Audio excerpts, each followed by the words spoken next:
Good afternoon. First of all, I want to read a couple of things to you about the presentation. So instead of a show and tell, I'll do a tell and then a show. And I'm not going to take a stab at the live demo based upon what I've seen thus far. So I do have some screenshots that I'll show you, and I'll be happy to answer any questions you have at the end. So the Greensboro Police Department has implemented Omega's CrimeView Dashboard to support problem-oriented policing. The dashboard itself rests on Esri's powerful ArcGIS server mapping engine and organizes complex information into multiple data sets and visualizations that provide an instant snapshot of current activity for decision makers. Data can be imported from any records or dispatch systems and quickly viewed in several formats, including heat maps, repeat call locations, day of week charts, time of day graphs. These visuals allow for the rapid assessment and dissemination of critical information throughout the entire organization and supports Greensboro's problem-oriented policing approach to policing. And this presentation will talk about the implementation of the software up to this point and demonstrate how it's being used to support problem-oriented policing. Just a little bit about problem-oriented policing. The Greensboro Police Department has adopted problem-oriented policing philosophy, which means that rather than being reactive, responding from call to call to call, we want to focus in on solving existing problems as well as mitigate emerging problems. This is largely data-driven and requires those responding to analyze the problem in depth. We look at common behaviors, locations, people, and time. So if I were to use an example for you of prostitution, simply arresting a prostitute and getting them off the street when they'll be back hours later is not effective. So for prostitution, we would look at other things like drug use, for example, and drug use in the area at a drug market, because we know that there's a likelihood if prostitution exists that there's a drug market there as well. In addition to that, we would look into providing resources to the prostitutes that we're getting off the street, because essentially if we don't treat the problem itself, it's going to keep coming back and we're going to have no effect over it.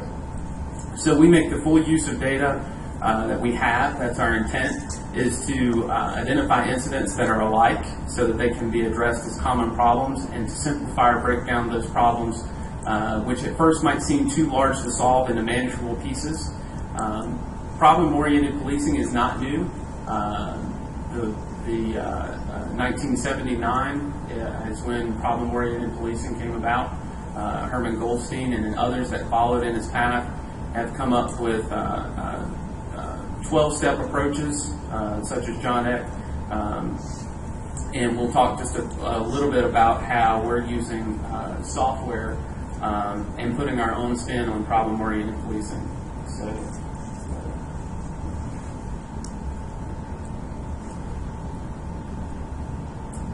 So just a little bit earlier, I mentioned problem-oriented policing. These are not all of the 12 steps, but these are some of the 12 steps that have been taken. You'll notice some of the points, I'm not going to read through them all, but to be committed and systematic with regard to our inquiry, and to encourage the use of rigorous methods in making our inquiries, and to make use of all the data in our police files and the experience of our police personnel as an approach to problems in policing. So Greensboro has put its own spin, pardon me for just a second, has put its own spin on problem-oriented policing. We are calling it neighborhood-oriented policing, and a new initiative that we have, which will involve more geographic ownership of smaller territories for our patrol officers. It will be data-driven. Partnered with that is a divisional realignment, which we will be taking part in the next, implementing in the next couple of months. And we're renewing our focus on our neighborhoods and problem solving. So this came about as the synthesis of two projects. We did a staffing study, and as part of the staffing study, we determined that our staffing levels were at some points during the day out of alignment with our demand, which cut into our ability to do proactive policing. So our goal was to increase the amount of time that we spent, our proactive time. And as part of that, we also developed a stratified model. And what that stratified model means is that we recognize that there are problems that are immediate, that are short-term and long-term. The immediate problems are problems that we can take out very quickly, such as small micro hotspots that develop very rapidly, and we can deploy our resources towards those. Whereas with the long-term problems, they might require resources that are outside of the police department and at many different political levels. So we might have to engage higher levels of command staff of the police department or politicians such as city council members. And we'll talk about a couple of those examples. I'm not going to talk about NOP much further other than to tell you that geographic ownership is key. GIS has been critical in what we do. Census boundaries have been critical in identifying our new police tracks. We've held fast to those towards engaging and keeping our neighborhoods and our neighborhood boundary integrity intact when we move forward. And with that, I'm just going to move forward, and I'm going to talk real briefly about our technology rollout. We use Omega's CrimeView Dashboard. That is part of a suite of products, the first of which was crimemapping.com. Some of you may have seen raids online, very similar. What we do here is we feed information out to the public about crime in your area. You can go online, you can see it. It's updated once a day. You can get email alerts about crime that happens within a certain radius of your house. And we feel that that's been a very effective way to engage the public and to let them know, particularly neighborhood watch and watch captains and block captains, about what's going on in their area to keep them engaged.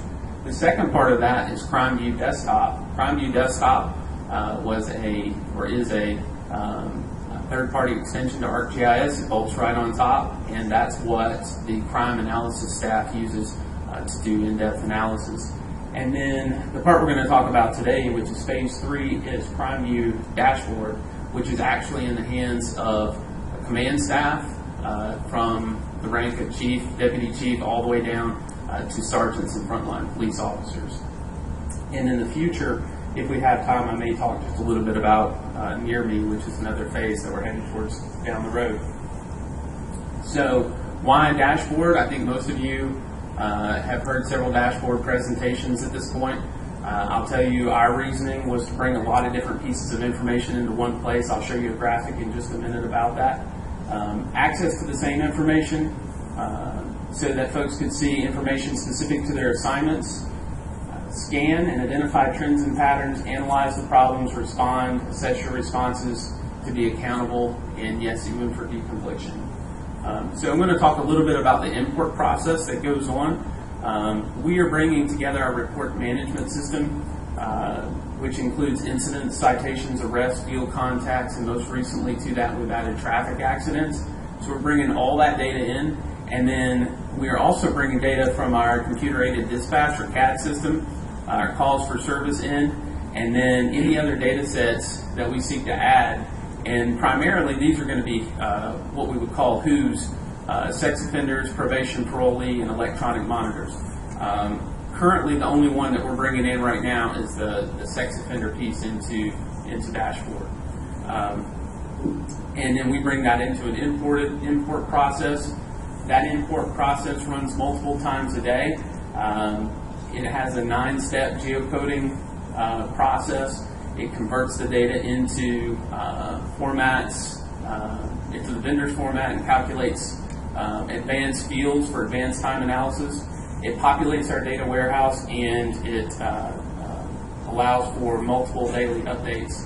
And in those updates, it not only adds new events, but it updates records that change. So, for example, a case status that went from closed or from open to closed or unfounded could also be shown. So now for the dashboard. This is what the dashboard shows you when you first bring it up, and this would be for our Western Operational Division. And so these are Part 1 crimes over the last 14 days. and this is larceny from auto the previous 14 days. You see that you can also put density maps behind it, and so we would see in this particular tract here and here, as well as here, that we have a cluster of larceny from autos that have occurred in the last 14 days. And we're actually looking at it on shorter time frames as well, within the last 3 days, which, as you can see there, when this was pulled, Western was doing pretty good at that point. But then you see how the difference over 14 days. Any one of these widgets, which are pre-built queries based on what, where, and when, can be opened up, and we can do all kinds of charting based on what's going on. So this is by type of crime. If we were to flip back to the last slide, you would see there's several different types of crime there, so you can see that. Or for a specific type of crime, like the larceny from autos, we see that most of those are occurring right here on Friday. And this is all very interactive, so you can click on any one of these and it will only show you the incidents that you have selected. So if I only wanted to see those that happen on Tuesday and Friday, I could look at that, for example, to see if we had some sort of pattern with those days. And similarly, we can look at, this is time of day. And of course, that's in military time, going from midnight up to 23:59. All right. So the other thing that you can do is you're not limited to the pre-builts. You can have interactive queries, and this allows our officers to go answer their own questions based on what, where, and when. The one key word I would use with this is robust.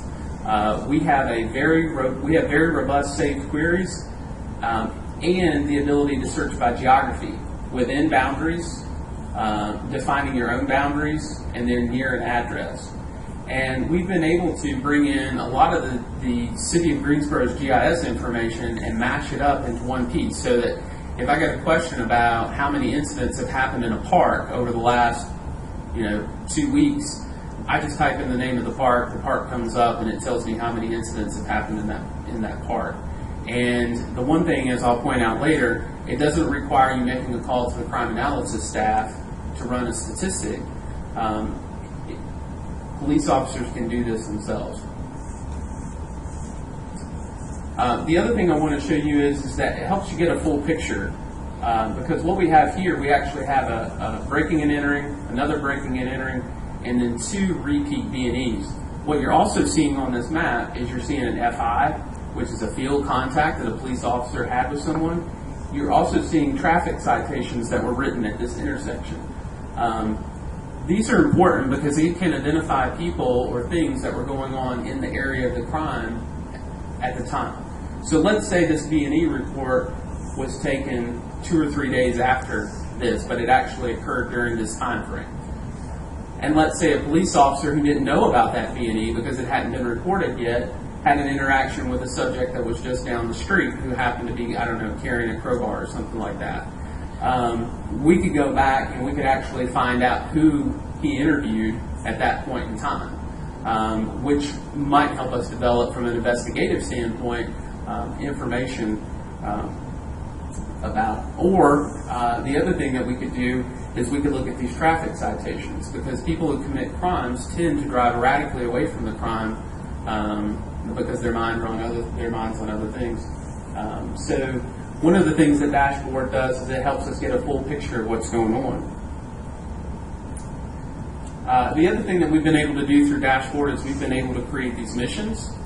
And these are all missions that have been created in Greensboro by our lieutenants and sergeants.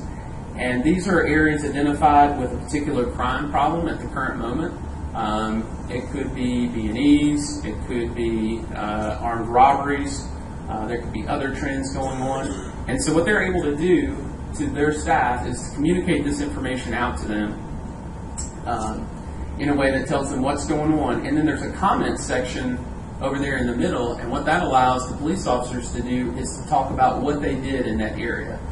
So in police departments, if you've ever heard, the activity sheets are across the board, usually like tick sheets. This is how many people I talked to, this is how many people I arrested, this is how long I did high visibility patrol, etc.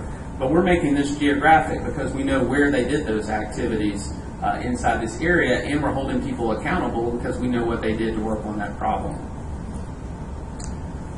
So these are very effective. It also tells supporting parts of the agency that, hey, there's an operation going on over here. So that helps out with deconfliction so that we don't have two groups operating in a space at the same time who could be with 700 people unaware of each other. We've been able to leverage in other information because we're able to link to information. In this case, we have a note over UNCG, and anybody, even though UNCG has their own police department, if we were to be responding to something on UNCG's campus in support, we could easily link over to their map, which they keep up, to identify certain residence halls, dining halls, etc. The other thing that we were able to do, because we wanted more reference information, is to leverage reference data that was built in-house by our GIS staff at the City of Greensboro. Todd Hayes with the city actually developed this base map, and so our vendor is pulling this base map in so that we have a high level of detail. As you can see there, we have the building footprints as well as the building numbers on there, and any reference data with park streams, etc., that are flowing through, which our staff really likes. Also, through the software, one of the things we're able to do is at any point in time, we're able to jump very easily over. It creates a new tab when you do it, when you click on the map, and it just brings you over to show you either A, the street data, or B, the Bing's bird's eye view data. And then last but not least, we're able to leverage the ArcGIS online content that exists. So we were able, in this case, just to bring in, this is median household income, and all of those dots on the map represent over a period of time motor vehicle theft. So any ArcGIS online content that you would have, we are able to pull that in and look at it in relation to crime. So, how many of you have ever implemented any kind of web-based dashboard type application? Anybody? Right? And there's some problems that are inherent with bringing over dashboard, especially to a large group of people. Operations people, whether they're police officers or public works workers, which I've worked with both, are not all that different from each other. What happens with an operations person when they first get a piece of technology that doesn't work? What do they do with it? Anybody know? They chuck it out the window. They dismiss it, right? Because it doesn't work for them, or it slows their job down, and they don't have time for it or the patience for it. So from an operations standpoint, police officers are not really different. I have to tell you that one of my first interactions with a police lieutenant was we were all proud of ourselves. We had this web-based application, and we had the dots on the map, you know, cops on dots, and we were ready to go. And he said, "That's a pretty picture, but I knew that." And he said, "Why don't you tell me something I don't know?" And so one of the things we'll talk about in just a little bit is to engage your operations folks and get them on board very early in the process to find out what it is that they do need. Here.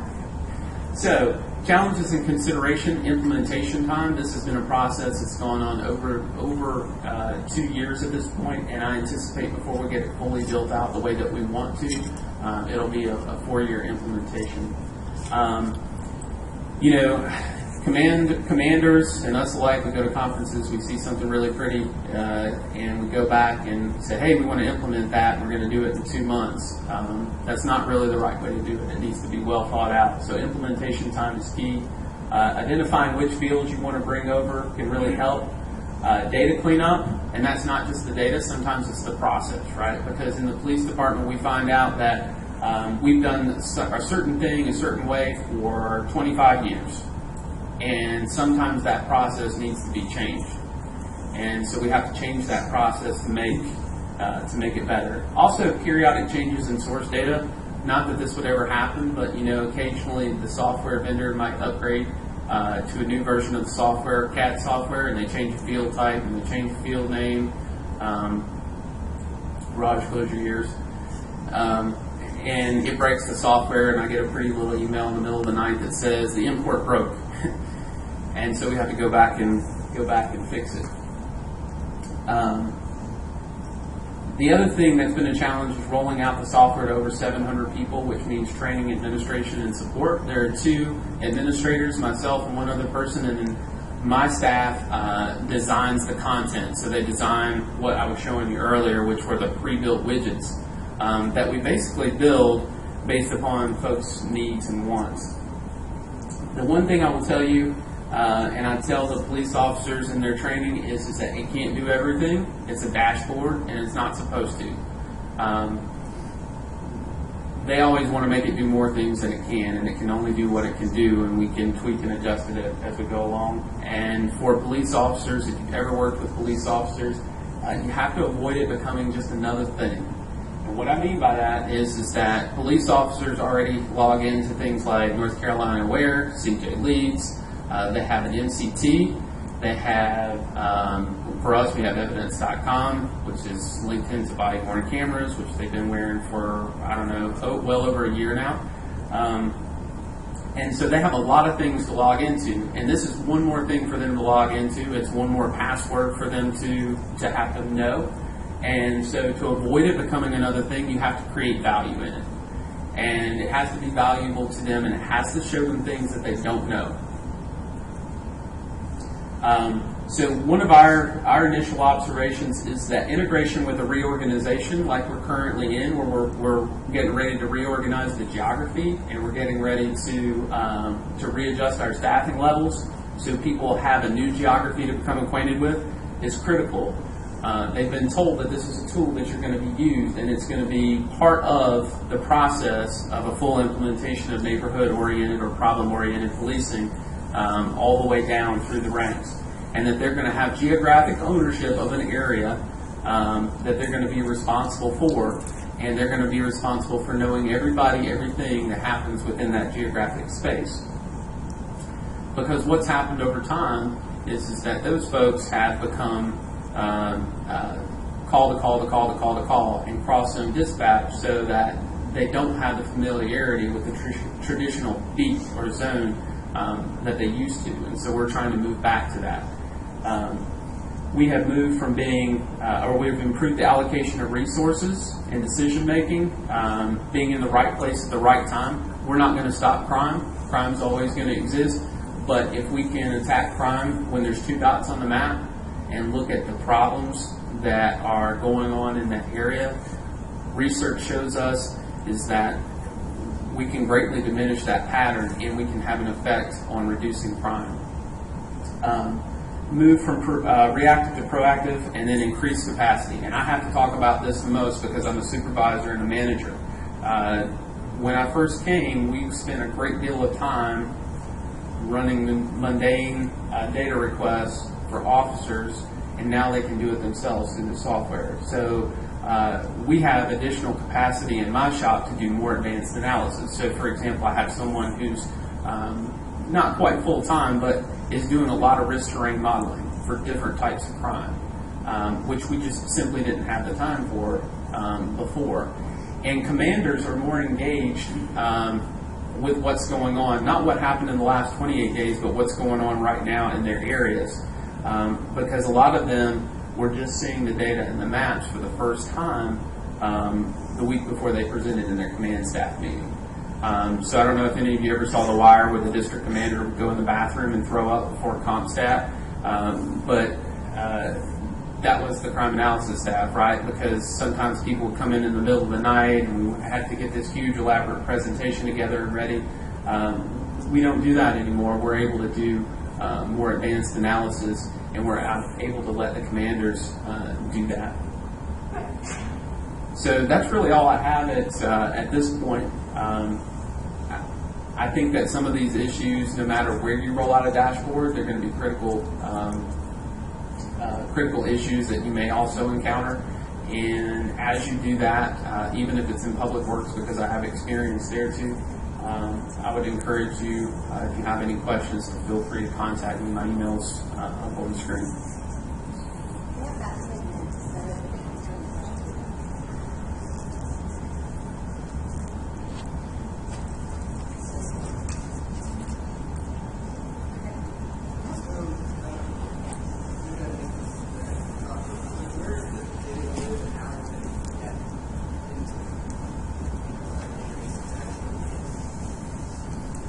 So yeah, I skipped over a lot of parts of the import process and the data warehouse that we created. So the software initially lives, we have a report management system, and we have a database with all those reports, all those incidents, all that good stuff. Then we also have another database that has all of our CAD calls in there, all of our response information. And then we have some other miscellaneous data that we're bringing in. So what happens is we bring that data in currently about 4 times a day. I say about 4 times because sometimes there's an import right now that's not working. But we bring that data in 4 times a day, and it creates a data warehouse. Some of that data is stored internally on our server. There's a couple of other instances that are pushed up. We want to still maintain that data, so we're holding a lot of that data internally because police information is extremely sensitive. We have social security numbers and all kinds of other information about individuals in their record. I mean, that are in their records. So we're really sensitive about that. But we create this data warehouse, and then this data warehouse publishes the information that you see there on the maps.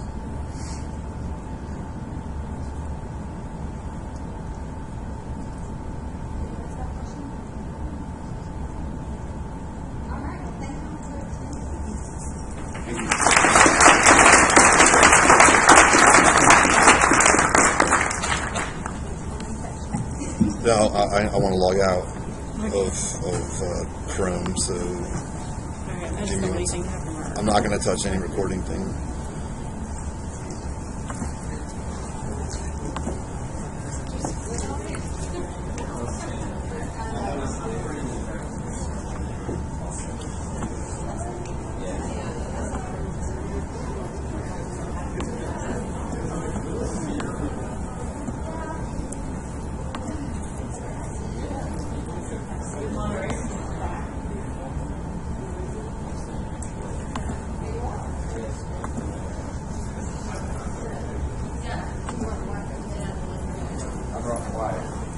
Hey, how you doing? I do. Yeah, I met you yesterday at the Arbors. Do you remember? I do. Yeah. So I still have a couple of questions about your presentation. It's very good. Okay. It's good. But for the index, you checked all the treasury information. How about for example, thousands of people are treaters the storms in the same place. So you will check all of them? Yeah. So, but with what I was using right there, you're just typing in like either a hashtag or a search string, and any tweets that have that word in it will show up on the map. So even if they're beside each other, they both show up. If you were to use the GeoEvent services, where you actually take that input from Twitter and store it in a geo database, you could then do analysis on it, where you could look at the features, and if they're really close together, you could eliminate features based on their proximity. So you will eliminate the locations that are very close. Mm-hmm. You could do that, yeah. You could do that. So another question is, so it checks back the real-time information. So can it check the history, the history information? You I mean, how the time space? Yeah. On the well, I mean, I think on those applications I was showing, it's the way those are set up. It's from that point you turn it on forward. But there is the capacity in some of our applications. I've seen examples where you can go say, show me in the last day any tweets that have that string in it, or for the last week, or for the last month. So you can look back in time because all those tweets are still out there. And there's a database that you can search on Twitter. So So how long can it go back? I think you can go back to like when Twitter started in like 2006. I guess I don't know the definitive answer to that, but you can definitely go back in time and find those. Yes, actually, because I was doing a project and I want to. First time I want to get some Flickr information because I'm analyze the scenario road in San Francisco. So I want to use the popularity of the scenario and tourist attraction. Yeah, so like when those photos were taken. And stuff like that. So I want to use the images where they send the most images, so it can show the popularity of that attraction. So I think so. I have used ArcGIS online before, but I used as the business analyst online. Right, yeah. So I have never used that. Yeah, that's regular ArcGIS online that I'd say. So there's a Twitter template and there's the public information template. So you have like a web map and then you publish it to the Twitter template Where's my or the thing? public information template, and then you would be able to get the feed there. Yeah. Okay. So as long as I have the access to ArcGIS online, I can use that. Yeah, definitely. You sure can. Yeah, thank you. Okay. I'll have explore more about Yep. that. Well, congratulations. I hope that you hear from. Yeah, thank you. All right, so where?